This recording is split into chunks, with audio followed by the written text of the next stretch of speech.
Well, friends, we are here at Balboa Park. We're about to meet with Marco Wendt. He's a friend of mine for many years, and he is a avian specialist. Avian behavior. He has many, many years of experience. He has two birds of his own, a macaw and an African gray. He was nice enough to take some time out of his busy day to come and chat with us and give us some advice as parrot parents on how we can better provide an enriching experience for our companion parrots.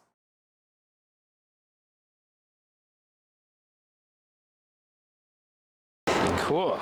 So what's your background? I've been about 24 plus years of experience working all manners of wildlife, but I'm definitely an avian specialist, and I've worked a variety from raptors, hornbills, cranes, generally in a zoo sort of setting, but parrots are one of my absolute favorites. A big passion for parrots all over the world. Why is that? Oh, they're just such an intelligent species, and they're what I would like to call a keystone species. A lot of different animals that fit different roles around ecosystems. So you have tapirs or white-bearded gnu. Most people know them as wildebeest. And these animals they're either seed dispersers or there's connectivity with other organisms. And for me, macaws represent that. They are, I'm sure for all those owners out there, they're a messy bird generally, but it's for a reason. These animals are seed dispersers in those really intricate, vibrant rainforests all over the world. So I think they're a good representation of that sort of ecosystem, the vitality of those rich areas. You have parrots yourself at home, right? I do, yeah. Can you tell us about them? Oh, yes, of course. I'm from a Latinx family, so parrots and wildlife was always something I knew growing up. But especially with parrots, knowing what I know about parrots, it wasn't something I dove into because of my professional background. I've worked with them in a professional setting. And when people know what I do for a living, sometimes, well, let me backtrack. A certain fact that I like to point out, many domesticated parrots in the United States, they go through about 6 to 8 families in their lifetime. They're long-lived animals, as sure as people know.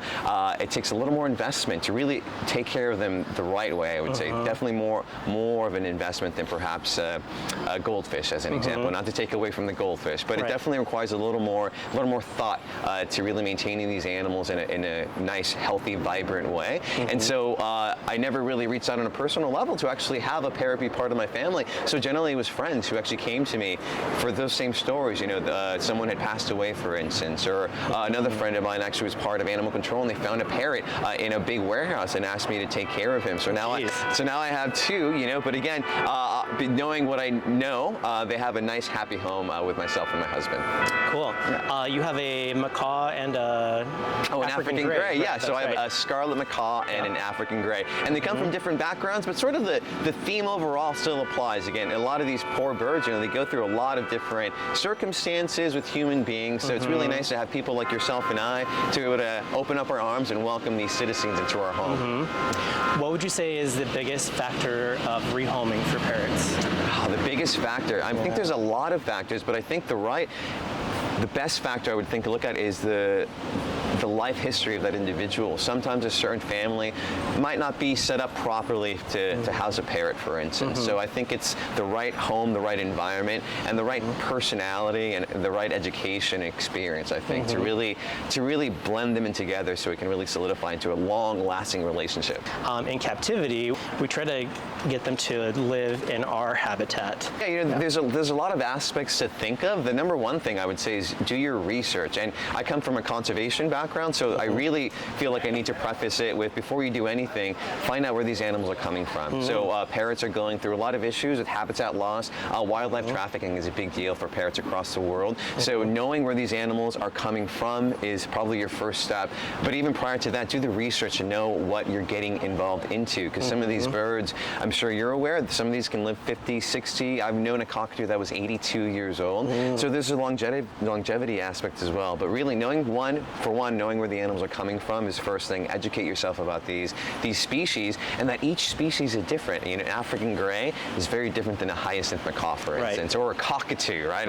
And each one has certain different specificities, right? But just really expanding your knowledge about a certain species prior to actually obtaining an animal to be part of your family, I think is probably number one. Foraging is a hot topic. Parrots, extremely smart animals. Some of them are considered top 5 most intelligent animals on the planet. So I'm talking about elephants, dogs, dolphins, apes, pigs. Parrots are right up there. As far as the way you kind of interpret intelligence, some would even say they're about the equivalence of a 2-year-old mentality. So think about that. And I always would say, parents, think about a 2-year-old that can live 60 to 70 years with a pair of scissors in one hand and a blowhorn in the other is kind of what I preface. And that just means one, perfect. right? I mean, one, the intelligence level is key. The longevity is a big deal, but also these animals in the wild, their beaks are constantly growing, like our fingernails and our hair. So they need material enrichment in the wild. They would be branches.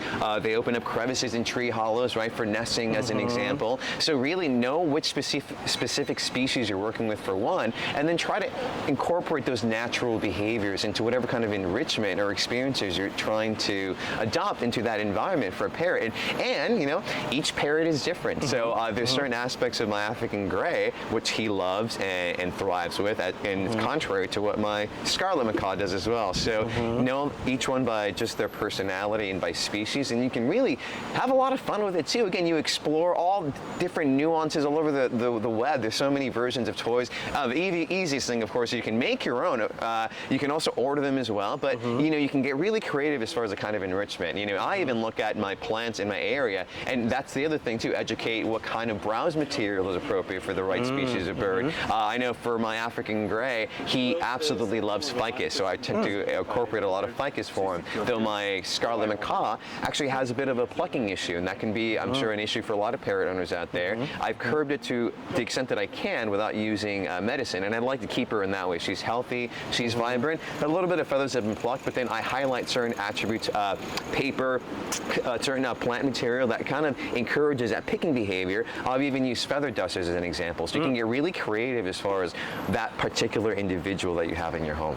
Seasonal changes for parrots are a concern for some parrot owners. Can you talk about that?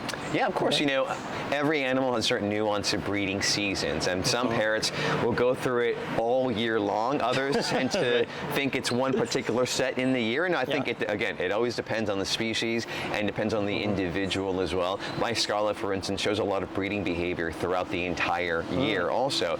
But there are a lot of aspects to think about. Nutrition is number one, especially if you're going into a breeding season. And then, as we were referring to a little earlier, knowing what kind of enrichment, what kind of material you can offer for that particular animal when they're going through that particular period in their lives. You know, I think it's probably a hot topic kind of issue. And if you try to curb certain behaviors, try to do it by utilizing their natural behaviors, for instance. So my macaw is a good example. So during that heavy breeding season, she is plucking a lot more feathers around the abdomen, and she is looking to destroy more things in the wild. That's what they're going to be doing. They're prepping that area for sitting on a clutch of eggs. They're opening up a cavity, like a ficus behind me right now is a perfect example. So knowing that in that portion of their lives, make sure they have that material they need. I've heard of a lot of stories of families perhaps not giving the appropriate sort of enrichment or toys for their individual, and that particular parrot maybe chose the couch, you know, or sound system as an example, you know. So, but don't get too upset at your individual, your family member, because again, think about what they do in the wild. So I always revert to back, know the natural behavior of that species,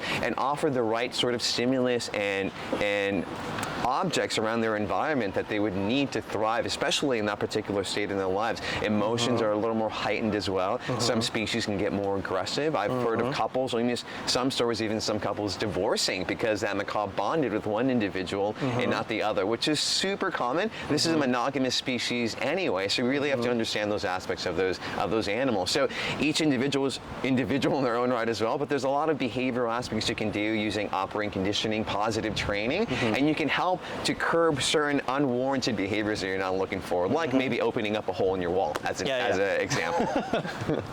One question that I get a lot is, why is my parrot screaming so much? Yeah, you know, there's a lot of aspects to that. They're a vocal animal for one. Think about these animals living in a thick, vibrant rainforest, and their calls have to travel for miles on end, really, to strengthen bonds, to set territories, and these are the species that do that. So I would say It's probably impossible to curb it completely, but there's ways to shape it in a certain way. For instance, I'm big on training, so you can actually train a scream or a vocal, and that will actually help minimize that scream. Also, know what you are responding to. This is a super intelligent animal, so a good example would be a parrot screaming, and you turn around and you say, no, quiet. You're actually reinforcing that behavior. Right. They're so smart. All they really want is that attention, but there's ways to train and shape those behaviors in an appropriate way. So for me, there's so much wild out there that needs our support, and there's so many domesticated species that need so many homes out there.